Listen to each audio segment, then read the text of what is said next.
안녕하십니까. 오늘은 초기 불교와 선 여덟 번째 굉지 정각 선사의 묵조선에 관한 얘기를 해보도록 하겠습니다. 지난 시간에 이제 간화선을 했으니까 동시대에 대응했던 한 유파가 묵조선이라고 할 수 있겠습니다. 그래서 이제 간화선과 비교해서 묵조선은 어떤 특징을 갖고 있는지 한번 살펴보도록 하겠습니다. 이제 북송 때 이제 간화선과 묵조선이 이제 쌍벽을 이루었는데, 한국에서는 이제 대종고선사의 간화선이 이제 조계종이 그걸 이어받아서 간화선이 가장 이제 그 대세로 자리 잡았죠. 근데 이제 여전히 이제 중국 그 5가 7종 중에서는 조동종과 임재종, 그다음 조동종에서 묵조선, 임재종에서 간화선 이렇게 이제 양대 줄기가 선종에서는 살아남았다고 할까요? 가장 이제 성세였다 이렇게 이야기를 할 수 있겠습니다. 간화선하고 이제 다른 점은 조동종은 원래 이제 둘 다 본각인데, 간화선의 입장은 시각, 다시 그것을 깨달아내야 된다 이런 이제 생각을 하고 있는 것이고, 조동종은 이미 깨달아 있기 때문에 다시 깨달은다라고 하는 그런 이벤트 자체가 필요가 없다 이렇게 이야기를 하는 것이고요. 그 이제 둘 다 이제 서로를 그런 점에서 이상하다라고 이제 공격을 하는 겁니다. 그런데 이제 조동종의 종지는 말인즉슨 틀린 건 없습니다. 그러니까 묵묵히 말을 읽고 본성을 보면 본성이 저절로 작용을 일으킨다. 그런데 그것을 믿는 겁니다. 믿고 어떻게 됩니까? 맡기는 겁니다. 어떻게 맡기는가 하면 완전히 맡기는 겁니다. 그러니까 여기는 어떤 조작이나 어떤 의도나 어떤 노력도 필요가 없는 거죠. 그 묵조선은 그것을 매우 강조합니다. 그런데 억지로 하지 않는다라고 하는 것은 어떤 의미에서는 수행하지 않는다는 뜻이거든요. 특정한 방법론을 가지고 특정한 결과를 얻겠다라고 하는 프레임을 가지지 않는다 이런 뜻이 되겠습니다. 그리고 그러면 어떻게 하라는 거냐? 모든 것을 내려놓아라 라고 이야기를 하거든요. 그게 방하착 아닙니까? 그래서 완전한 내려놓음, 완전한 휴식을 강조하는 겁니다. 그리고 이제 선가에서는 깨달음은 닦을 게 아니고 오염되는 것만을 피할 뿐이다 이런 표현을 쓰지 않습니까? 그러니까 묵조선도 똑같습니다. 오염되지 않는 것이 중요하다 이렇게 이야기를 하는 것이죠. 그래서 적극적으로 어떤 깨달음을 이루어가는 것이 아니라 자신의 그 오염을 이제 묵묵히 지켜보면서 그 오염이 없어지도록, 또는 그 오염조차도 본성에서 기인했다라고 하는 것을 이제 이해하게 되는 이런 상황이 되겠습니다. 그래서 이 본성, 본각이라고 하는 것은 방해받지만 않으면 저절로 드러나게 되어 있다 이렇게 생각하는 것이죠. 그러니까 의도된 방법론을 가진 수행은 이제 유의라고 하는데, 유의법은 필요하지 않은 것이고, 이제 이 묵조선에서 보기에 간화선은 일단 화두를 들잖아요. 뭐가 하는 게 있잖아요. 그러니까 그건 유의라고 본다. 그래서 이게 불필요하거나 사실은 새길이 너무 많은 위험한 길이다 이렇게 생각을 하는 겁니다. 그런데 이제 그 해능의 그 법맥에서 보면 3조 성찬대사가 이제 신신명이라고 하는 아주 그 불멸의 이 저작이 있는데, 저작이라고 해야 되나, 개송이 있는데, 거기 보면은 이제 초반이 그렇게 되어 있잖아요. 지도 무난 유혐 간택 단막증의 통영 명백 이렇게 되잖아요. 그러니까 도가 어려운 게 아니다. 다만 간택, 그 판단하고 선택하는 것을 꺼려 할 뿐이다 이렇게 되어 있죠. 그래서 그 단막증에 만약에 좋아하거나 싫어하지 않으면 그 12연기에 애입니다. 하지 않, 애와 불애거든요. 또는 호와 악, 미워하거나 좋아하거나만 하지 않으면 스스로 통연명백, 스스로 명백해진다 이렇게 이제 표현한 거잖아요. 그러니까 이 해능분맥은 정확하게 이런 의도적이고 조작적인 수행이 아니라 판단만 하지 않으면, 즉 분별, 구분, 판단, 평가만 하지 않으면 본각이 드러난다 이런 이제 생각은 확실합니다. 물론 그 사이에서 이제 묵조선도 나오고 간화선도 나오고, 이것은 어떤 면에서는 부득이한 방법론이죠. 그래서 이제 묵조선의 핵심은 일단 좌선은 수행이 아니라는 겁니다. 물론 이거는 간화선을 창시한 대종고 스님도 이걸 당연히 강조합니다. 왜냐하면 선종이라고 하는 것은 수행이 아니거든요. 그래서 좌선은 일단 수행법이 아니다. 그럼 뭐냐? 그것도 앉아있지 않느냐라고 하는 건데, 앉아있는 것은 그 행주자화 중에 하나의 상태일 뿐이고, 행주자화, 몸을 어떻게 움직이든 또는 어묵동정, 우리가 생활을 어떻게 하든 모든 측면에서, 모든 순간에 우리는 핵심은 뭐냐면 깨어있는 의식을 유지하는 거다. 깨어있는 의식을 유지하는 거다. 이렇게 이야기를 하는 겁니다. 근데 깨어있는 의식이라고 하는 게 잠들지 마라, 이건 아니고, 물론 이제 잠자면 안 되겠죠. 잠들지 마라 이게 아니라 생각에 끌려가는 것을 잠자면서 꿈꾸는 거 똑같이 보거든요. 그러니까 깨어있는 의식을 유지한다라고 하는 것은 생각에 끌려가지 않는다, 이런 뜻이 되는 겁니다. 여러분 이제 뭐 좌선이 되었든 명상이 되었든 한번 앉아 보셨을 거예요. 그럼 앉아 있으면 몇 분 지나고 나면 어떻게 됩니까? 조용하다가도 어디서 한 줄기 생각이 올라와서 그 생각에 빨려들어서 막 그 생각을 하고 있어요. 그러고 나서 이제 어느 순간에 또 아차, 내가 지금 생각에 빨려 들어가서 드라마를 한 편 찍고 있구나, 뭐 이런 생각을 하면서 또 빠져나오지 않습니까? 그래서 이때 깨어있는 의식이라고 하는 것은 생각에 끌려가지 않는다. 근데 이 생각은 단순하지 않잖아요. 어떤 모티브가 필요하고 거기에 대해서 기억을 소환하고 또 논리적으로 전개를 해보고 또 상상이라고 하는 시뮬레이션을 해보고, 그러면 이렇게 해야 되겠다, 의지를 가지게 되고, 막 이런 것들이 소위 생각에 끌려간다라고 하는 것이거든요. 우리의 뇌는 이제 끊임없이 그렇게 작동하니까 쉰다라고 하는 것은 뭐냐면 생각에 끌려가기, 생각하기를 쉰다, 이런 겁니다. 잠든다는 것은 아니죠. 그래서 그 좌선은 수행이 아니다. 다만 생각에 끌려가지 않는 상태를 유지하는 것이다 라고 하는 것은 확실하고요. 그래서 이제 이런 것을 묵조선에서 뿐만 아니라 모든 선에서는, 선이라고 이름 붙은 모든 상태에서는 이걸 쉼이다, 이렇게 쉰다라고 얘기하는 것이죠. 그 편안하잖아요. 릴렉스 하는 것이고, 또 뭐 심신탈락 이런 표현도 쓰고, 그 다음에 이제 이게 부득이한 방법론으로서 무수지수, 닦지 않는 수행법이다, 수행하지 않는 수행법이다, 뭐 이런 기름 넣은 길하고 비슷한 얘기가 되는 겁니다.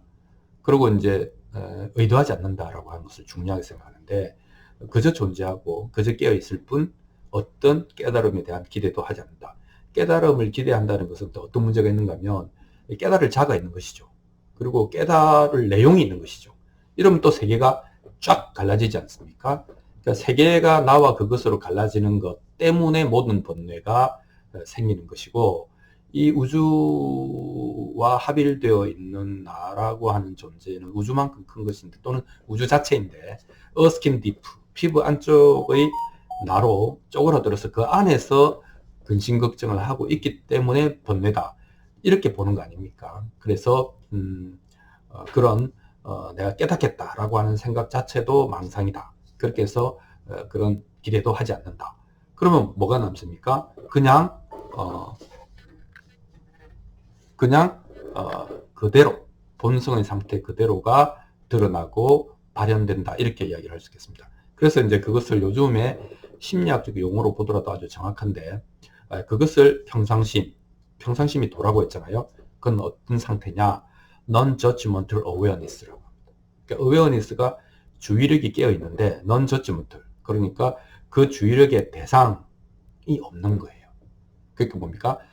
자다가 깨어났을 때 처음에 조금 머리가 띵하다가 어느 날 머리가 쫙 맑아지죠. 의식이 맑아지는데 아직 구체적으로 야 오늘 뭐 하지, 오늘 뭐 점심에 누구하고 만나지, 뭐 이런 스케줄이나 그 고민에 대한 생각이 아직 떠오르지 않은 상태. 그러니까 의식은 완전히 깨어서 활짝 깨어 있지만 지금은 어떠한 생각도 하고 있지 않은 상태. 그것을 non-judgmental awareness라고 하고, 또 어떤 사물을 대했을 때도 그 사물을 지각하긴 하지만 그 사물을 가지고 아까 기억을 소환하고 상상을 하고 리허설을 해보고 의지를 동원하고 이것은 무엇이다라고 생각하는 그런 judgment는 안 한다 라고 하는 것이 non-judgmental awareness다라고 이야기하는 것이고, 이것이 사띠고 이것이 영이고 이것이 마인드풀니스고 이것이 선이다. 이렇게 이야기를 할 수 있겠습니다. 그래서 그 주의력은 깨어 있지만 그 주의력이 생각이라고 하는 메커니즘 속에로 빠져 들어가지 않는다. 이것이 이제 모든 선의 핵심이 되겠습니다. 그래서 그것은 어떤 믿음을 바탕으로 하고 있는데 그 믿음이라고 하는 것이 대승불교의 기본적인 사상이죠. 뭐냐면 마음의 본바탕이라고 하는 것은 우주 자체고 원래부터 뭐 뚜렷하고 밝고 뭐 신령하고 뭐 이런 거잖아요. 이것을 이제 본각이다 이렇게 표현을 한 거죠. 그래서 그런데 왜 그런지 이유는 모르겠으나 이유는 몰라요. 현상만 있습니다.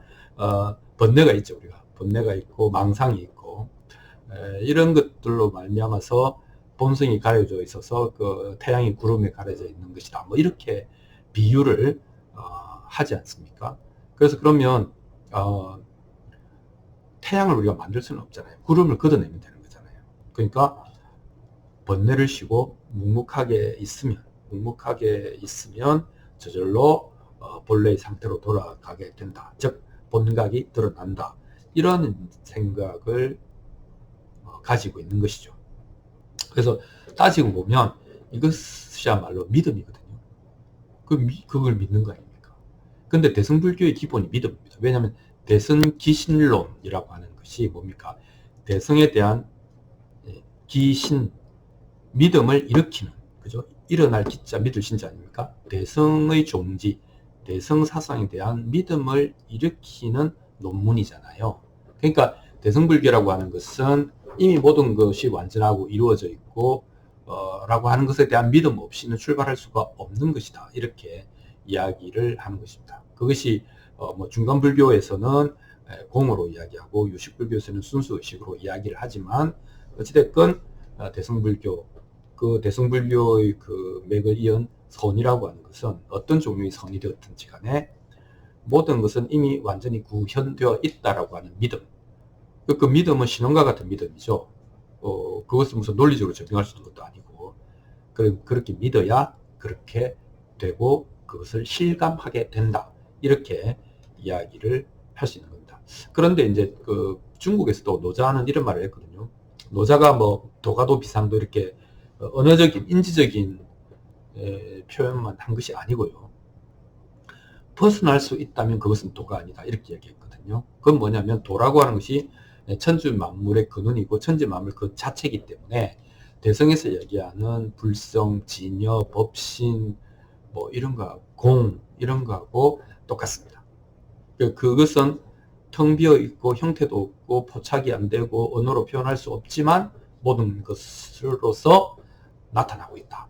뭐 이런 상상을 하는 것인데 그것이 불교에서나 노자의 그 얘기에서나 공통점이 있다. 이렇게 이야기를 할 수 있겠고, 그 뭐 조동종이든 그러니까 묵조선이든 관화선이든 일단 그 본각 원래 완전하다라고 하는 것에 대한 믿음에는 의심이 없다. 근데 그것을 실감하는 방법으로서 이제 묵조선은 그냥 가만히 있으면 된다.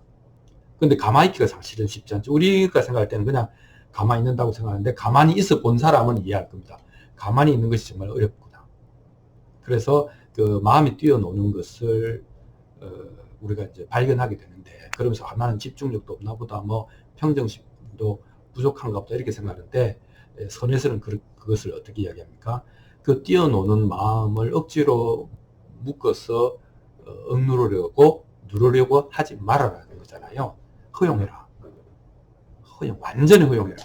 그러면 뛰어놀다가 제풀에 지쳐서 갈 대로 가고 드넓은 벌판은 다시 조용해질 것이다. 이렇게 되는 거 아니겠습니까? 그래서 아무것도 하지 마라. 아무것도 의도하지 마라. 어떤 생각에도 끌려가지 마라. 라고 하는 것이면 충분하다. 라고 하는 것이 화두를 들고 화두를 타파하는 가나성과의 가장 큰 차이점이죠. 특별히 할 일이 없다. 굳이 해야 될 일이 있다고 하면 완전히 쉬는 것이다. 이런 얘기를 하는 겁니다. 우리나라에서는 뭐 이 묵조선이라고 하는 것이 아까 이야기한 것처럼 조선시대에 넘어오면은 뭐 가나선이 이제 대세가 되지만 어쨌든 고려시대 때 이제 12세기 진울선사는 정해 쌍수를 주장하죠. 교선, 교화선 뭐 이런 것도 있고, 이제 이 대승경전에 대해서 선사들은 이제 그 대승경전을 주로 쓰고 니까야 같은 그 초기 경전을 이제 주로 활용을 하지 않았는데, 어찌됐건 정해를 다 닦아서 함께 하는 것이 옳다라고 주장을 했고요. 그런데 그 보조진울 선사의 그 생각은 묵조선법에 조금 더 가깝지 않나 이런 생각을 해봅니다. 그런데 보조진울 선사가 또 보면은 지난번 가나선 할 때 가나선의 10가지의 주의사항을 이야기했잖아요. 근데 가나선 10가지 주의사항의 핵심이 뭡니까? 이거를 수행한다고 생각하지 마라. 이걸 통해서 깨달음이 일어날 거라고 기대하지 말라. 이런 거잖아요. 이게 묵조선에서 이야기하는 것과 정확하게 일치하는 거 아닙니까? 그래서 이 보조선 진울선 스님이 가나선을 허용하지만 그 가나선에서 묵조선적인 주의점을 이렇게 얘기를 한 거죠. 그러니까 적어도 보조진울 선사는 묵조선법에 정통하고 있었다. 이런 또 그 입장을 상당히 공감하고 있었다. 이런 얘기를 할 수 있겠습니다. 그래서 이제 정과 해라는 게 결국 묵과 조잖아요. 이 정이라고 하는 것은 고요한 정자니까 고요하고 묵묵히 마음을 가다듬는다. 이때 마음을 가다듬는다라고 하는 것은 마음을 이렇게 구속한다는, 억누른다는 뜻이 아니고 내 마음이 얼마만큼 천방지축으로 뛰어놀고 있는가를 알아차린다는 것. 그것 말고 우리가 할 수 있는 것은 없거든요. 거기서 더 나아가면은 이제 억지로 눌러버리는 거니까 안 된다 하는 거고. 두 번째 이제 해는 조장, 비춤이잖아요. 그래서 그렇게 고요해지면 맑아지고, 맑아지면 밝아지고, 밝아지면 스스로 통하게 된다. 즉 저절로 밝게 비추어지게 된다라고 하는 겁니다. 그러니까 어떻게 보면 이건 자동 과정이죠. 그래서 제일 중요한 것은 고요함, 묵묵함을 어떻게 가다듬고 지켜내느냐 하는 것에 있다. 이렇게 이야기를 할 수 있겠습니다. 그래서 뭐 성성적적이라고 하지 않습니까? 또렷하게 깨어있고 그러면서도 아주 고요함 속에 있고 하는 이 성과 적의 등지를 이제 그 수행법으로 제시했는데 뭐 똑같습니다. 마음을 고요하게 해서 망상이 일어나지 않도록 해라. 아까 이야기했죠? 망상이 일어나게 하지 않게 망상과 싸우면 그건 잘못된 공부라고 했지 않습니까? 망상이 일어나면 망상이 일어났다라고 하는 것을 알아차리는 것. 그것이 이제 진짜 공부다. 이렇게 이야기를 하는 것이죠. 그래서 그런 고요함이 자연스럽게 만물을 밝게 비추는 성성함으로 나타난다. 이게 이제 성성적적의 의미다. 이렇게 이야기하는데 이것도 마찬가지로 이제 묵조와 매우 통하는 점이 많다. 이렇게 이야기를 할 수 있겠습니다. 물론 보조진울 선사의 선법이 무엇이었든지 간에 어쨌든 뭐 조선시대에는 조계종이 완전히 이제 대세가 되면서 오늘날의 가나선 중심의 선법이 한국에서는 이루어지고 있다. 이렇게 이야기를 할 수 있겠습니다. 자, 정리를 하자면 묵조선은 묵조지만 선이잖아요. 그러니까 묵조선이든 간화선이든 뭐 조사선이든 열애선이든 이건 전부 뭡니까? 선이라는 것이죠. 이 선이라고 하는 것은 그러니까 대승불교에서부터 시작해서 유식학, 중간학, 그리고 달마대사, 해능의 맥을 다 이어서 전승한 것이거든요. 그러면 그것에는 공통점이 있다. 그죠? 묵조선이 선이 되려면 선으로서의 정체성이 있어야 되는데 그것이 한 몇 가지 있습니다. 그걸 정리해보면 첫 번째 아까 얘기한 본각에 대한 믿음입니다. 원래 깨달아 있다. 그래서 불성은 깨달을 가능성이 아니고 이미 그 본성이 깨달음이다 라고 하는, 이미 구현되어 있다라고 하는 그것은 어떻게 증명이 안 되지 않습니까? 그건 믿음인 거죠. 그래서 그것에 대한, 본각에 대한 확실하고 철저한 믿음, 그것은 신앙과도 같은 것이고 그게 출발점이고 그게 끝입니다. 그게 이제 초기 불교에서 이제 부처님이 이야기한 연기무아론과 어떻게 이제 다른지에 대해서는 조금 우리가 생각을 해봐야 되는 부분이 분명히 있습니다만은 어쨌든 선이라고 하는 것은 본각에 대한 믿음을 출발점으로 한다라고 하는 것이죠. 두 번째는 이제 기술적으로 보면 깨달음이라고 하는 것은 제작할 만한 무슨 물건이거나 획득할 만한 희소한 자원이 아니기 때문에 그런 생각을 버려야 된다라고 하는 것은 어떤 선이든지 간에 선이 되려면 그렇게 돼야 되는 겁니다. 세 번째는 이제 그 뭐랄까 방법론인데 이제 이런 거죠. 원래 길이 없는 길이고 대도는 무문이고 뭐 어느 도단 심행처멸이고 아무것도 표현할 만한 것은 없지만 그러면 그냥 서로 조용히 있다가 아무 일도 일어나지 않으니까 우리는 뭔가를 해야 됩니다. 뭔가 해야 되는데 그러나 부득이하게 해야 되고 제한적으로 해야 되기 때문에 무수지수 닦지 않음의 따끔 뭐 이렇게 번역할 수 있는데 뭐 이제 길 없는 길 이런 표현이 되겠습니다. 그래서 아까 이제 의도 깨달음을 획득한다, 제작한다 뭐 이런 그 의도적인 생각을 하지 않는다라고 했는데 그러나 어쨌든 묵조선의 가장 두드러진 특성은 앉아 있는 거거든요. 그러면 좌잖아요, 좌. 근데 해능 스님은 이 좌라고 하는 것을 바깥의 경계에 대처해서 대응해서 마음이 끌려가지 않는다, 흔들리지 않는다 이렇게 표현을 하셨거든요. 그러니까 어쨌든 이 좌라고 하는 것은 몸이 앉는 것이 아니라 어떤 면에서는 마음이 앉는 거죠. 그러니까 우리가 이제 야 흥분하지 말고 일단 앉아라 이렇게 표현하지 않습니까? 그건 캄다운이죠. 그래서 이 캄다운 하면 즉 좌하면 선은 어떻게 된다? 저절로 된다 이렇게 보는 것이죠. 근데 이제 그 대종고의 이 간화선은 그게 아니고 다시 깨달아야 된다.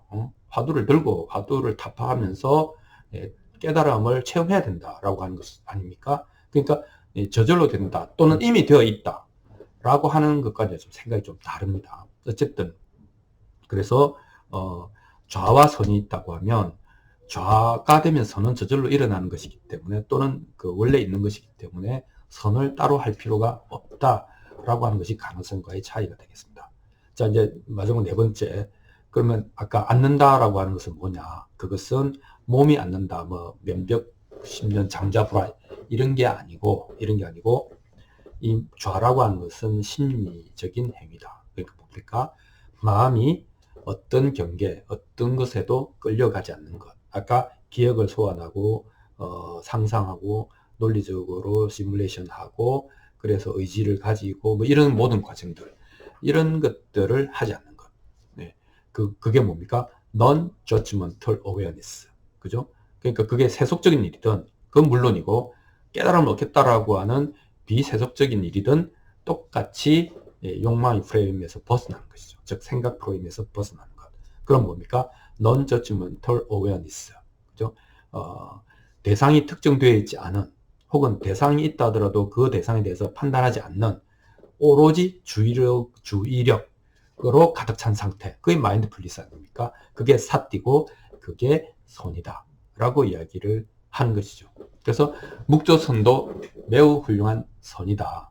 그리고 선이 가지고 있는 이 네 가지 특징에 대한 것을 공유하고 있다. 이렇게 말씀을 드릴 수 있겠습니다. 오늘은 묵조선에 대해서 알아보았습니다. 고맙습니다.